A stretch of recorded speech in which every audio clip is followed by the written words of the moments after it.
15 марта, 42 минуты первого ночи. Свалка. Абсолютно не похоже, что это пар после тушения.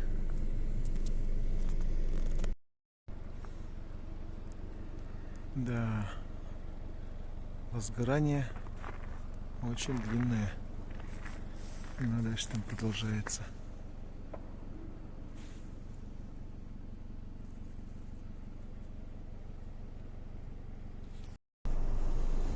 Довольно-таки на большом промежутке дороги идет возгорание.